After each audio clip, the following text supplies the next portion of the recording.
অন্যান্য রাষ্ট্রের কথা না বললাম, আমাদের বাংলাদেশের কথাই বলি। এই আয়াতটা কত সামঞ্জস্যশীল যে এক ধরনের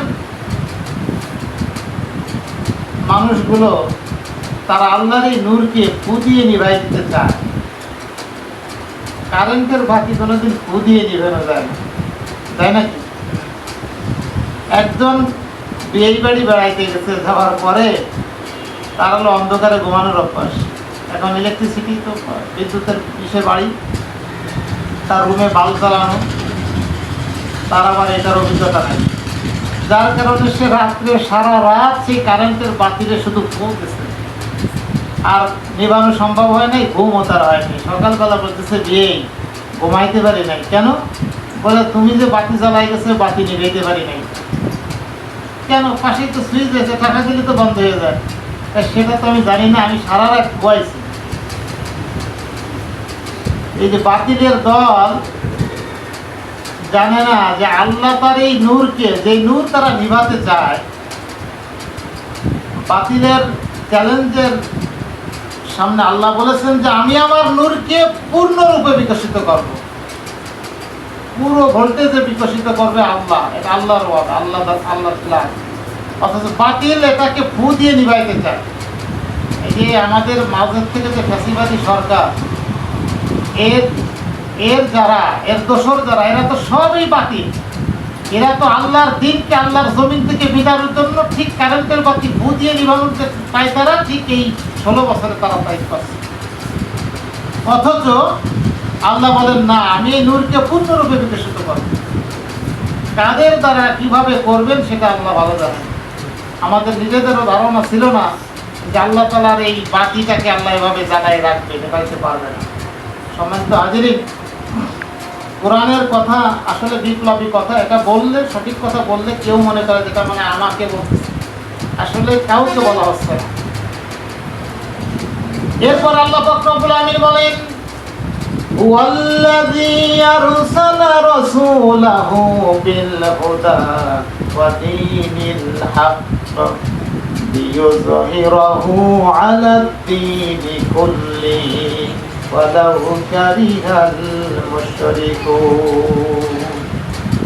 তিনি সেই মহান সত্তা যিনি তার রাসূলকে হিদায়াত এবং দ্বীনে হক দিয়ে পাঠিয়েছেন, যাতে তিনি দিনকে অন্য সকল দিনের উপর বিজয়ী করেন, যাই তা মুশরিকদের কাছে যতই অসহনীয় হোক না কেন। আল্লাহ বলেন তিনি সেই মহান সত্তা যিনি তার রাসূলকে হিদায়াত এবং দ্বীনে হক দিয়ে পাঠিয়েছেন। আমাদের জন্য শিক্ষা হলো, দুনিয়ার মধ্যে আমরা যত দিন দেখি না কেন, সেটা আমাদের কাছে আল্লাহর দেখানো কোনো দিন না।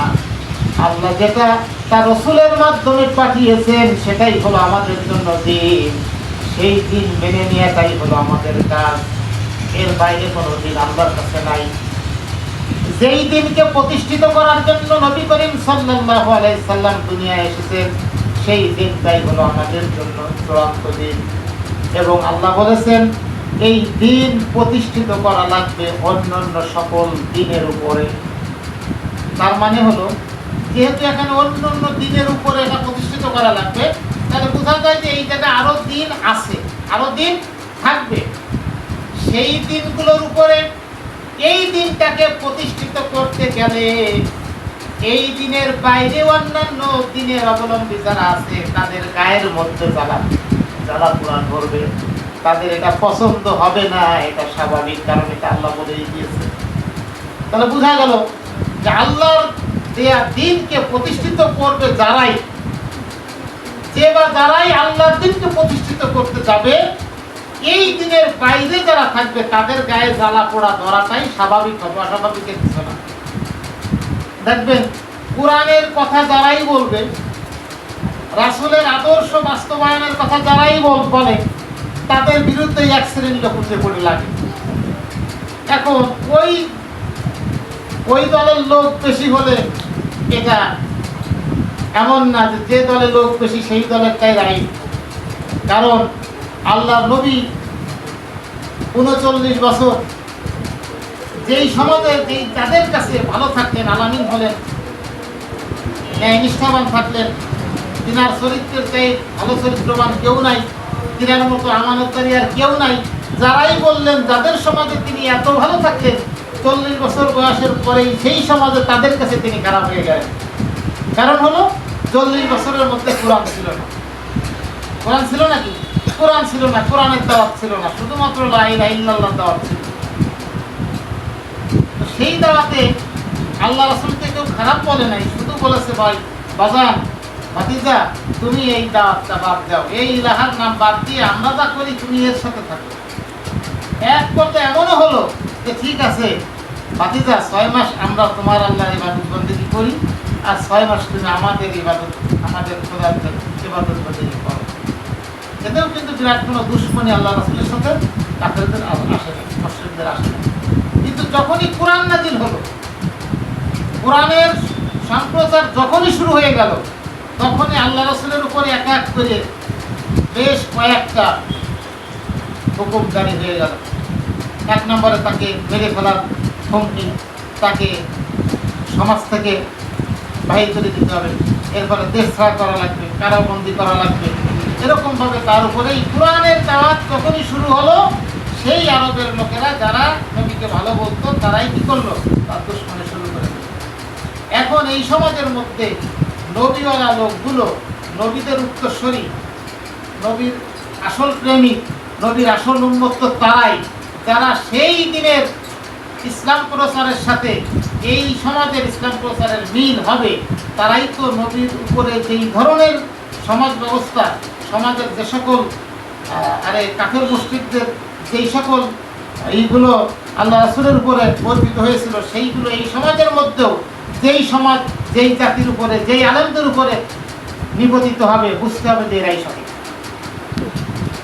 আপনি এই কোরআন, আমি বলি আমার উপরে কোনো হামলা মামলা হয় না, আমাকে আর নতুন কেউ দেখে না, আমাকে নিয়ে কোনো লিস্ট হয় না, অথচ ইব্রাহিম ভাই এই কোরআন এক জায়গা বললে পরে সেই জায়গা তো চাকরি খায়। বিষয়টা কি? কোরআন কি ইব্রাহিম ভাইয়ের জন্য আলাদা, আমার জন্য আলাদা? নবীর কাছে যেই কোরআন আসছিল সেই কোরআনই তো এটা। তাহলে আমরা আলেম সমাজ এই কোরআনের প্রচার প্রসার করি, দাওয়াতের কাজ করি, আমরা নবীওয়ালা কাজ করি, আমার উপরে বাতিলের কোনো হামলা হয় না, বাতিলের কোনো আইনতরে আমরা পড়ি না, জামায়ে ধরে চলি, তাহলে বুঝতে হবে যে আমার দাওয়াত ভুল হচ্ছে, আমার দাওয়াত নবীর দাওয়াতের সাথে মিলছে না। নবীর দাওয়াতের সাথে যদি আমার কোরআনের দাওয়াত মিলে, তাহলে নবীর উপরে যে আচরণগুলো কাফের মুশরিকরা করেছে, আমার উপরেও সেই আচরণগুলো হওয়া দরকার, বরং তার চেয়ে বেশি হওয়া দরকার। আল্লাহ রাসূল যেভাবে কাফের মুশরিকদের সাথে যেই সুন্দর ভাষায়, যেই সুন্দর ব্যবহারে, যেইভাবে উপস্থাপন করতে পেরেছে কোরআনের দাওয়াতটাকে, আমরা কি ওইভাবে পারি? যেই ধৈর্য নিয়ে আল্লাহ রাসূল কাফের মুশরিকদের সাথে কথাবার্তা বলেছেন, আল্লাহ রাসূলের তর্ক বিতর্ক করেছেন যেই সুন্দর শালীন ভাষায়, আমরা কি সেটা পারি? তাহলে আল্লাহ রাসূলের প্রতি যেই নির্যাতন হয়েছে, আমাদের উপরে এই কোরআন প্রচারে তার থেকে বেশি নির্যাতন হওয়ার কথা। কিন্তু দেখা যায় একটা গ্রুপের উপরে নির্যাতন করে, অন্য গ্রুপের উপরে নির্যাতন চলে না। বুঝতে হবে যে কোরআন প্রচারের মধ্যে ভুল রয়েছে। কারণ কোরআন সঠিকভাবে প্রচার করলে কাফের মুশরিকদের যে অসহনীয় ভাব, তাদের জ্বালা যন্ত্রণা যে শুরু হবে, এটা তো আমার আল্লাহ বলেই দিয়েছেন। আল্লাহ তাই বলেছেন, তিনি এই দিনকে অন্য সকল দিনের উপর বিজয়ী করবেন। তাই এই দিন বিজয় করতে গেলে কাফের মুশরিকদের কাছে যতই অসহনীয় হোক না কেন, অর্থাৎ কাফের মুশরিকেরা এই দিনের বাইরে যারা, এরা যত রকমের আলটিমেটাম দিক না কেন, যত রকমের 124 জারি করুক, যত রকমের বাধা বিপত্তি আসুক, যত রকমের হামলা মামলাই হোক, সেগুলো তোয়াক্কা করা যাবে না। তারপরেও আল্লাহর এই দিনের প্রচার চালাই যেতে হবে। এরকম কষ্ট করে যদি আমি আপনি এই দিনকে প্রতিষ্ঠিত করার জন্য, আল্লাহ রাসূলের রেখে দেওয়া দিনকে যদি আমরা সমাজে বাস্তবায়িত করার জন্য চেষ্টা করি, এই চেষ্টা করতে গেলে হামলা মামলা, জেল, মানুষের কাছে খারাপ হওয়া লাগবে, সমাজ থেকে মানুষ আমাকে ভয় করতে পারবে, সমাজের লোক আমাকে নিন্দা করবে, এগুলো করলে আমার লাভ, এই সহ্য, এই ধৈর্য আমার কেন অর্জন করতে হবে? আল্লাহ তাআলা পরের আয়াতে বলতেছে, ইয়া আইয়ুহাল্লাযীনা আমানু হাল আদুল্লুকুম আলা তিজারাতিন তুনজিকুম মিন আযাবিন আলীম। হে ঈমান আনয়নকারীগণ, আমি কি তোমাদেরকে এমন একটি ব্যবসায়ের সন্ধান দেব যা তোমাদেরকে কঠিন আযাব থেকে মুক্তি দেবে। আজ আমরা সকলেই জাহান্নাম থেকে বাঁচতে চাই না? প্রত্যেকটা ব্যক্তি আমরা জাহান্নাম থেকে বাঁচতে চাই। জান্নাতে যাবার কাজ করি আর না করি, মাগার জাহান্নাম থেকে বাঁচা লাগবে, এটা আমাদের সবারই ধান্দা।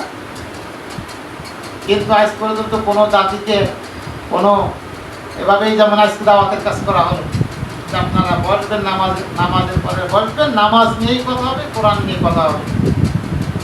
এই যে ব্যবসায়ী ব্যবসা করতে আমাদের ধারণা নাই, এই ব্যবসার প্রতি আমাদের কোনো চাহিদা নাই। চাহিদা থাকলে তো আমরা বসতাম।